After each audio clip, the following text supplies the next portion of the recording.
Première séquence, on va l'axer sur la démocratie, une notion très chère à vous. Alors, vous avez abordé à l'instant le sujet de la démocratisation de la Côte d'Ivoire. C'est vrai que vous ne l'avez pas dit en ces termes, mais l'idée y est dans ce que vous venez de développer. Alors, vous disiez, la démocratisation de la Côte d'Ivoire est une nécessité et que cela passe nécessairement par la création d'une institution d'inclusion qui serait le reflet des forces vives de la nation ivoirienne, avec d'anciens chefs d'État, la société civile. Alors, pourquoi dites-vous cela? Est-ce à dire que la Côte d'Ivoire n'est pas une démocratie? Non, la Côte d'Ivoire est une société multipartisane qui cherche sa voie vers la démocratie. La caractéristique d'une société multipartisane qui n'est pas encore dans une société démocratique, c'est que l'appartenance politique prime sur l'appartenance à la citoyenneté ivoirienne. Et donc, au sein de l'administration, ce qu'on constate, c'est que le parti s'empare de tous les leviers de l'administration, alors que nous sommes égaux devant l'administration et que l'administration doit être le creuset de l'unité nationale et l'expression de tous les talents indépendamment de leur appartenance politique, ethnique ou religieuse. Dans la phase multipartisane, les alternances excluent ceux qui ne pensent pas et qui n'appartiennent pas au même parti au détriment, je veux dire, de l'unité nationale.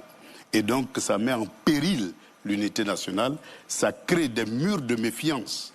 Aujourd'hui, vous constaterez que on se méfie tellement que lorsque je vais chez vous, si je ne vous connais pas bien, je me méfierais de prendre même un verre d'eau. Donc vous comprenez un peu en quoi est-ce que le multipartisme qui n'a pas abouti à la démocratie crée une différenciation, une distance entre les Ivoiriens et en même temps un mur de méfiance. Alors, dans ce que vous dites là, pour briser les murs de méfiance, voilà, pour que tous les Ivoiriens soient traités au même niveau, vous pensez à la composition d'un organe assez spécial. Vous avez parlé du Conseil des sages. Alors, le pouvoir effectif d'un Conseil des sages, est-ce que ce ne serait pas une source de conflit? L'unité dans la diversité est toujours nécessaire lorsqu'on veut passer du multipartisme à la démocratie. Il y a plusieurs manières de le faire, à travers l'histoire et à travers le monde. Certains pays ont appelé ça le Conseil d'État, qui rassemble les anciens chefs d'État et les personnalités les plus influentes dans une unité dans la diversité et afin de chercher des consensus autour de tout ce qui peut diviser le pays. Et donc, aujourd'hui, en Côte d'Ivoire, ce qui divise le pays, c'est quoi? C'est la commission électorale indépendante. Et donc, s'il y a un consensus autour de la commission indépendante, eh bien, cette division-là n'existe plus entre les citoyens. Si nous avons une justice indépendante, eh bien, on ne va pas observer toutes les formes d'arrestation arbitraire et d'emprisonnement qui font que beaucoup d'Ivoiriens sont en prison. Tout simplement parce qu'ils pensent différemment, ils agissent différemment. Or, si la justice agit d'une manière indépendante, comme dans une république normale, il est bien évident que le droit sera respecté dans toute sa rigueur et dans toute sa dimension. Et donc voilà pourquoi la recherche du consensus est une manière, un véhicule pour passer du multipartisme à la démocratie. Et le Conseil des sages qui rassemble toutes les forces politiques et toutes les franges de la société civile constituent le véhicule nécessaire pour asseoir une démocratie durable. Awando Bello, bonsoir. J'aimerais revenir avec vous sur deux aspects. D'abord, le Conseil des sages. Est-ce que vous ne craignez pas qu'il devienne un instrument de pouvoir fort plutôt qu'un instrument de médiation, comme vous l'expliquez? Mais je vais revenir sur l'État-parti. Vous dites, nous sommes dans un État-parti. C'est vrai, le multipartisme n'est pas la démocratie, mais le multipartisme est un pilier important de la démocratie. Et affaiblir le multipartisme pourrait également affaiblir la démocratie. Nous sommes dans un État où le multipartisme existe. Nous sommes dans un État où l'opposition est présente au Parlement. Nous sommes dans un État, vous dites, les postes sont distribués en fonction de l'appartenance au parti politique. Je ne sais pas sur quoi vous basez pour le dire, mais nous sommes dans un État où les Ivoiriens, quelle que soit leur religion, quelle que soit leur appartenance politique, travaillent sur toute l'étendue du territoire. Bien, merci. Peut-être qu'on n'est pas dans le même pays, mais moi je suis en Côte d'Ivoire, j'appartiens au PPACI et la plupart des cadres et même des non-cadres, des simples employés, à partir de 2011, ont été tous exclus de l'administration, d'autres en prison, d'autres en exil, et jusqu'à aujourd'hui, il y a beaucoup qui n'ont pas encore retrouvé leur emploi. Est-ce que c'est parce que c'était membre du PPACI? Est-ce qu'il n'y avait pas d'autres raisons? Parce que vous parlez d'une période, on sort d'une crise. Ben justement, c'est ça l'alternance qui n'aboutit pas à la démocratie. Ça crée l'exclusion. Et je peux vous rassurer, moi-même j'ai été en exil.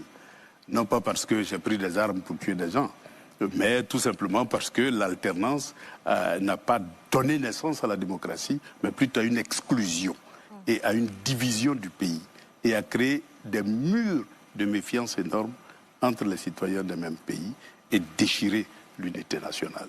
Et aujourd'hui, on paye le prix fort de cette déchirure-là de l'unité nationale. Et si nous ne faisons pas attention, voyez un peu ce qui se passe aujourd'hui. Il y a eu un mort à Beauville, je crois, un autre mort à Beaunois il y a une semaine. Vous avez des véhicules qui sont brûlés. C'est ça l'expression de la déchirure de l'unité nationale, oui. Parce que la division entre les partis politiques est telle que la tension est devenue Alors, très forte. Monsieur Awa Domeno, vous ne pensez pas que le Conseil des sages dont vous parlez là, effectivement, peut faire naître des divergences quand on sait que les partis politiques que vous avez, l'opposition aujourd'hui, est minée par des querelles intestines, est minée par des intérêts partisans.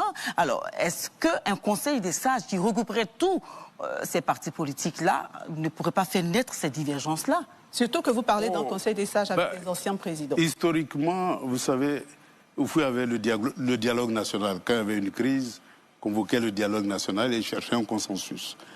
Et il y a eu les accords de Marcoussis en 2002, après la crise du coup d'État manqué. Eh bien, il y a eu les accords de Marcoussis. Bon, c'était un consensus entre toutes les forces politiques pour asseoir un processus inclusif pour aller aux élections de 2010. Et donc, ça a eu lieu. Et dans les pays, on peut citer plusieurs exemples, hein, dans les pays qui souvent ont connu de grandes crises, on convoque ce qu'on appelle le dialogue national. C'est une forme de consensus. La conférence nationale, c'est une forme de consensus. Mais en Côte d'Ivoire, on peut même convoquer... Mais désolé, en Côte d'Ivoire, vous savez très bien comment est fini aujourd'hui le dialogue politique entre les partis politiques ivoiriens. Vous le savez très bien. Les conclusions n'ont pas été acceptées. C'est pour ça qu'il faut l'institutionnaliser.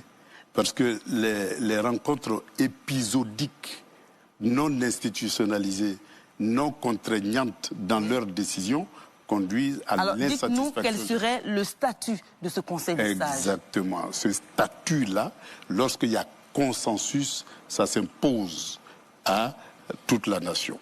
Et donc, lorsqu'il y a consensus autour des membres du Conseil constitutionnel, cela s'impose. Est-ce que le Conseil des sages va faire des recommandations? Ce sera consultatif ou bien aura un pouvoir répressif, un pouvoir d'imposer le respect des textes aux partis politiques en présence? Prenons un cas simple. Les accords de Marcoussis. Les accords de Marcoussis ont fait l'objet d'un consensus et l'Assemblée nationale l'a adopté. Et ça s'est imposé à toutes les institutions de la République. Les conférences nationales dans les années 90 ont abouti à des accords et ça s'est imposé à toutes les institutions de la République. Et donc, lorsqu'il y a consensus, évidemment, il est bien évident que toutes les institutions de la République, représentées par leurs différents partis politiques, eh bien, adoptent ce consensus-là et ça s'impose à toute la nation. Voilà comment on crée un consensus autour de tout ce qui divise. Et c'est comme ça qu'on peut bâtir une véritable démocratie. Oui, mais la question que j'ai posée, c'est que...